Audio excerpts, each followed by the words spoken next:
सारी खबरें शुभ नहीं होती, कुछ मंगल भी होती हैं और जो ना शुभ है न मंगल है वो करती है सावधान। शुभ बताने, मंगल दिखाने और सावधान करने आपके साथ में हूं शुभम सिंह। आज हम बात कर रहे हैं पाकिस्तान के सूबे बलूचिस्तान की, जो इस वक्त सुलग रहा है। लगातार धमाके हो रहे हैं और निशाने पर पाकिस्तानी सेना है। हफ्ते भर में बलूचिस्तान में पाकिस्तानी सेना पर दूसरा बड़ा अटैक हुआ है। आपको बताएंगे पाकिस्तान ने आतंक का जो पेड़ बोया है, कैसे उसका फल चखने के लिए वो खुद मजबूर है। लेकिन इसके साथ ही पाकिस्तान में बैठे आतंकी भी खौफ के साए में हैं। भारत का दुश्मन और लश्कर का चीफ हाफिज सईद इस वक्त बेहद डरा हुआ है, क्योंकि उसे खुद के मारे जाने का भय है। अज्ञात हमलावरों से क्यों डर गए हैं पाकिस्तान में बैठे आतंकी, आपको बताएंगे। आखिर में बात होगी अमेरिकी इंटेलिजेंस हेड तुलसी गबार्ड की, जो इस समय भारत में है। इस्लामी आतंकवाद पर उन्होंने पाकिस्तान को कैसे चेताया, वो भी आपको विस्तार से बताएंगे।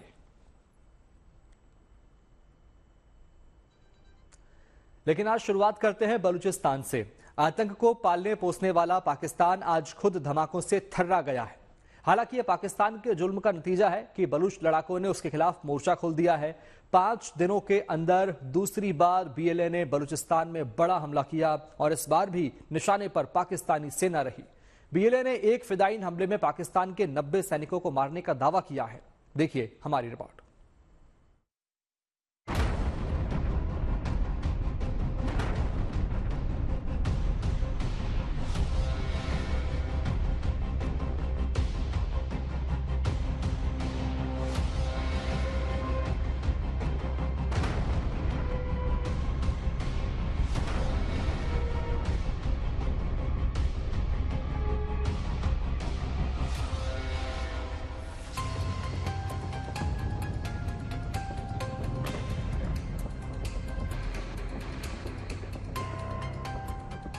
ये धमाका उस तबाही की एक और तस्वीर है जो पाकिस्तान के वजूद पर संकट के गुबार की तरह है। यकीनन इस वक्त पाकिस्तान का सबसे बड़ा सूबा बलूचिस्तान आग की लपटों से घिरा है। जो हालात हैं वो पाकिस्तान से संभाले नहीं संभल रहे। एक हफ्ते के अंदर पाकिस्तान को बड़ी चोट लगी है। बलूचिस्तान लिबरेशन आर्मी यानी बीएलए ने नौशकी इलाके में पाकिस्तानी सेना के काफिले पर फिदायीन हमला किया और सेना के काफिले में शामिल इस बस के परखच्चे उड़ा दिए। रविवार की सुबह पाकिस्तानी सेना का काफिला बलूचिस्तान के क्वेटा से ताफ्तान जा रहा था। सेना के काफिले में 7 बसें थी और 2 दूसरी गाड़ियां थी। क्वेटा से करीब 150 किलोमीटर की दूरी पर नौशकी में आईईडी विस्फोटक से लदी एक गाड़ी की टक्कर पाकिस्तानी सेना के एक बस से हुई। टक्कर होते ही वहां तबाही मच गई। बीएलए का दावा है कि इस फिदायीन हमले में 90 पाक सैनिक मारे गए।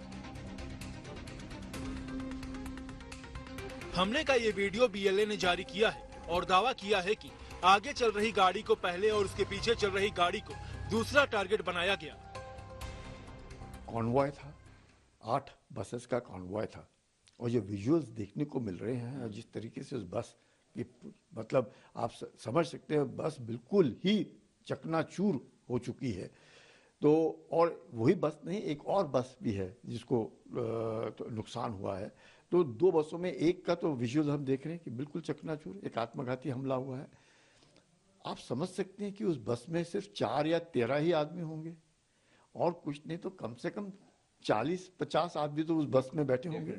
कौन उस बस में जिंदा रह सकता है, मुझे नहीं लगता है। बीएलए ने जिस तरह सेना के काफिले को टारगेट किया है वो बताता है कि उन्हें काफिले के गुजरने की पूरी जानकारी थी, पर पाकिस्तानी इंटेलिजेंस एजेंसियां एक बार फिर इस खतरे को भांपने में नाकाम रही। इस हमले में पाकिस्तानी सेना की दोनों गाड़ियों में बैठे लोग मारे गए हैं। हालांकि पाकिस्तानी फौज का दावा है कि केवल 7 लोगों की मौत हुई है और 35 घायल हुए हैं। बीएलए का दावा है कि इस फिदायीन हमले को उसी मजीद ब्रिगेड और फतेह स्क्वाड ने अंजाम दिया है।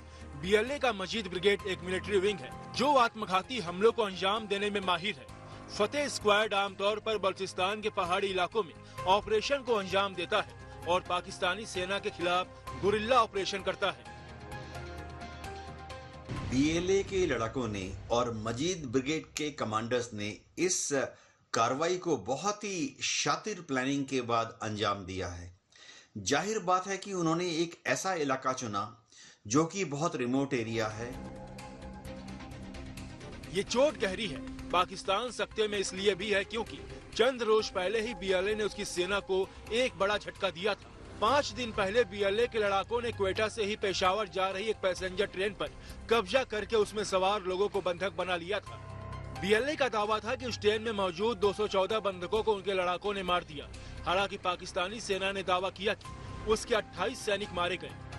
पाकिस्तान सच्चाई को दबाने की कोशिश में जुटा है, मगर जो सूरत हाल है वो बता रहे हैं कि बलूचिस्तान की आजादी के लिए लड़ रहा बीएलए रुकने वाला नहीं।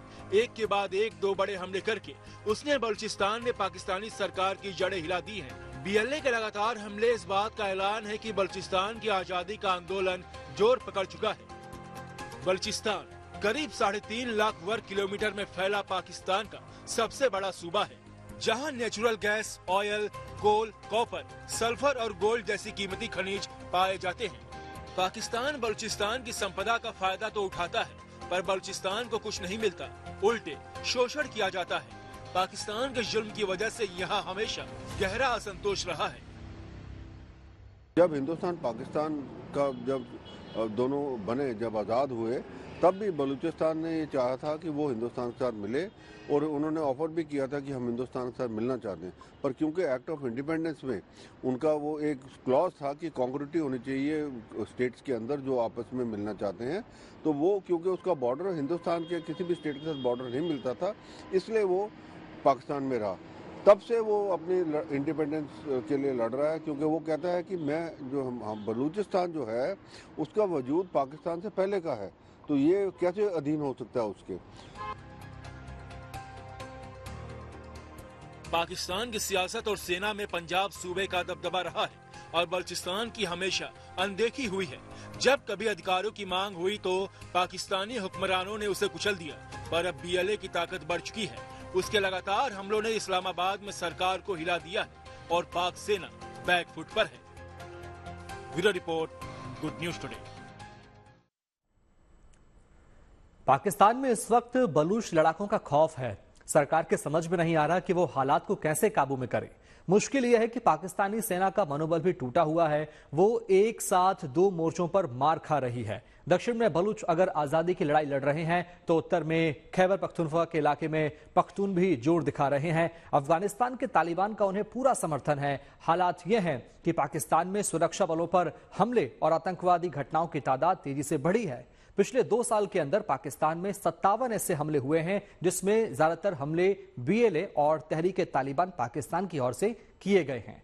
इनमें सुरक्षा बलों पर स्नाइपर अटैक से लेकर गोलीबारी, ग्रेनेड अटैक, बम अटैक और आईईडी धमाके भी हुए हैं। और ये पाकिस्तान के किसी एक इलाके में नहीं, बल्कि 23 जिलों में हुए हैं।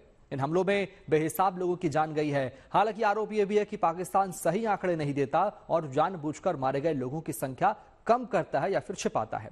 लेकिन एक बात साफ है कि पाकिस्तान में इस वक्त हालात बेहद खराब हैं। पाकिस्तान में इस वक्त जहां सरकार और सेना बलूच लड़ाकों की चुनौती से डरी हुई है, वहीं पाकिस्तान में बैठे आतंकियों को अज्ञात हमलावरों का डर सता रहा है। वो 2 दिन पहले लश्कर के आतंकी अबू कताल और को अज्ञात हमलावरों ने करीब से गोली मार दी थी।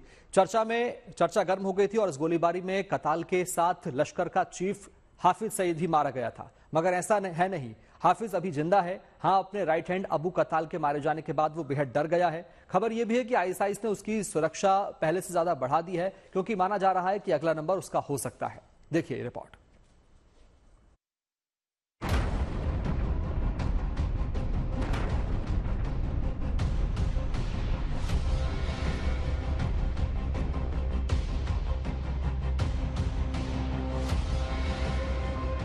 आतंक का चेहरा साफ साफ बयान जारी करे, ये बगावत नहीं है। भारत का दुश्मन नंबर 1, लश्कर का चीफ हाफिज सईद क्या अपने अंजाम तक पहुंच गया है? क्या पाकिस्तान में हाफिज सईद का काम तमाम हो गया है?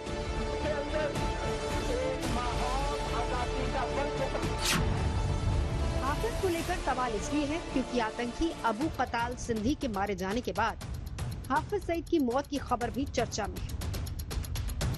असल में 2 दिन पहले ही शनिवार को पाकिस्तान के झेलम इलाके में 2 आतंकियों की गोलीबारी में हत्या कर दी गई। उनमें से एक हाफिज सईद का करीबी आतंकी अबू कताल सिंधी है, पर मारा गया दूसरा आतंकी कहीं हाफिज सईद तो नहीं, इसे लेकर चर्चा गर्म है। हालांकि हाफिज सईद के मारे जाने की अफवाह गलत है। वो जिंदा है और पाकिस्तान में ही छिपा हुआ है। खबर है कि हाफिज लाहौर के सेफ हाउस में है। जब उसके करीबी कताल को मारा गया था तब वो मौके पर मौजूद नहीं था। ये कश्मीर की आजादी को आम फैसला। पर हाफिज के जिंदा होने का ये मतलब नहीं है कि वो सुरक्षित है। खबर है कि खतरा देखते हुए पाकिस्तानी खुफिया एजेंसी ISI ने हाफिज सईद की सिक्योरिटी रिव्यू की। उसकी सुरक्षा बढ़ा दी गई। बीते कुछ सालों में लश्कर तोयबा के आतंकियों को पाकिस्तान में अज्ञात हमलावरों ने चुन चुन कर मारा है। यहाँ तक कि साल 2021 में हाफिज सईद के ठिकाने के पास फिदाइन हमला हुआ था, जिसमें हाफिज सईद बाल बाल बच गया था। हाफिज सईद के अलावा उसके बेटे तलहा सईद पर भी हमला हो चुका है।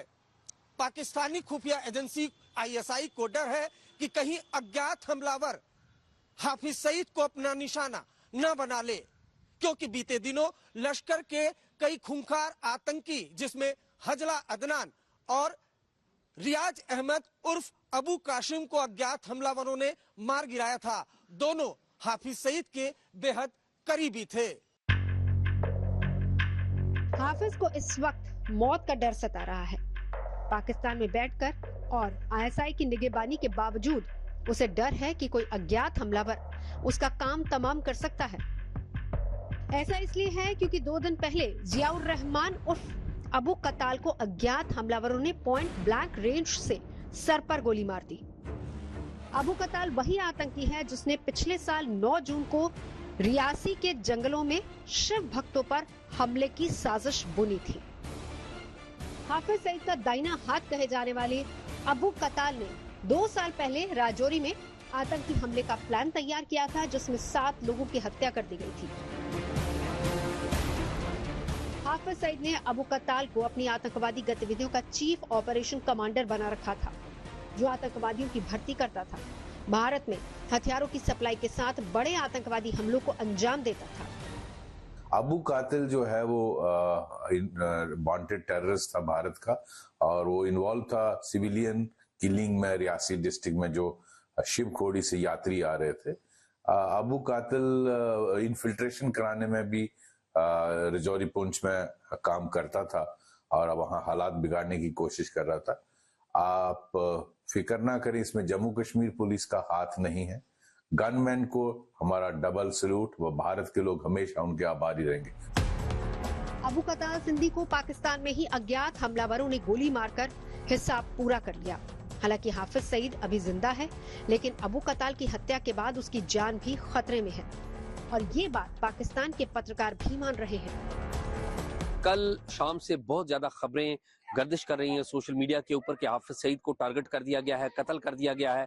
हकीकत ये नहीं है कि हाफिज सईद को कत्ल किया गया है या टारगेट किया गया है, लेकिन हकीकत ये है कि हाफिज सईद खतरे में हैं। हाफिज सईद के ऊपर माजी में एक अटैक भी हो चुका हुआ है, जिसके बारे में हम सब जानते हैं। लेकिन इस दफा ये सोशल मीडिया पर बात इसलिए आई कि अबू कताल एक फार्मर लश्कर तैयबा और जमातुद दावा के एक कमांडर हैं, सांगड़ से ताल्लुक रखते हैं, सिंध से, लेकिन रह रहे थे काफी अरसा से वो कोटली के अंदर। ये पहली बार नहीं है जब पाकिस्तान में बैठे भारत के दुश्मन को अज्ञात हमलावरों ने निशाना बनाया। खुद लाहौर में हाफिज सईद के ठिकाने के पास साल 2021 में फिदाइन हमला हुआ, जिसमें वो बाल बाल बचा, यानी लश्कर के चीफ पर खतरा मंडरा रहा है। इसीलिए उसकी सुरक्षा पाकिस्तान के लिए सिरदर्द बनी हुई है। फिलहाल उसे सेफ हाउस में रखा गया है। हाफिज के बेटे तलहा सईद की सुरक्षा भी बढ़ा दी गई है। इतना ही नहीं, सूत्रों के मुताबिक कई वांटेड आतंकियों को POK से पाकिस्तान के अलग अलग सेफ हाउसेस में शिफ्ट किया गया है। खबर ये भी है कि पाकिस्तान में बैठे आतंकियों में बेहद खौफ है। ये खबर आई थी कि हाफिज सईद के ऊपर हमला हुआ है, फिर पता चला हाफिज सईद के भतीजे के ऊपर हमला हुआ है। इससे पता ये चलता है कि स्टिल वो लोग जो जहाद कश्मीर में इन्वॉल्व रहे हैं, उनको हंट डाउन किया जा रहा है, टारगेट किया जा रहा है, ढूंढा जा रहा है। इसकी वजह से एक पैनिक है पाकिस्तान के अंदर। खासकर और जो उनके नए NSA हैं, this is a new trend in the area कि they are going after their culprits, और जो कुछ भी उनका जिस तरह भी इल्जाम है। और उसमें जो यहाँ पे बातें बताई जा रही हैं कि दुबई पलट जो पाकिस्तानी हैं, उनको इस्तेमाल किया जा रहा है इस चीज में। लेकिन ये भी आपकी इंटेलिजेंस फ्लोर कर लें आप। अबू कताल की हत्या भारत के खिलाफ आतंकी फैक्ट्री चला रहे हाफिज सईद के लिए झटका तो है ही, पर इस वक्त उसके खुद के जान के लाले पड़े हैं। पता नहीं कहां से कौन आए और उसका भी काम तमाम कर जाए। Bureau report, good news studio.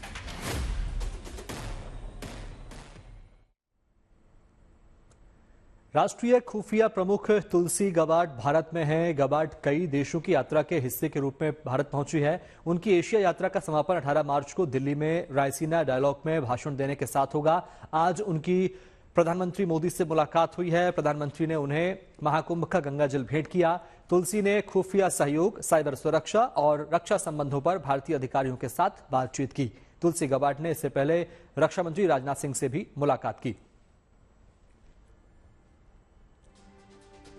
उम्मीद है आपका दिन शुभ रहा होगा। कल की मंगल कामना के साथ आपको रहना है सावधान भी। अभी के लिए मैं कि शुभम आपसे आपकी शुभ रात्रि की कामना के साथ लेता हूं विदा। नमस्कार।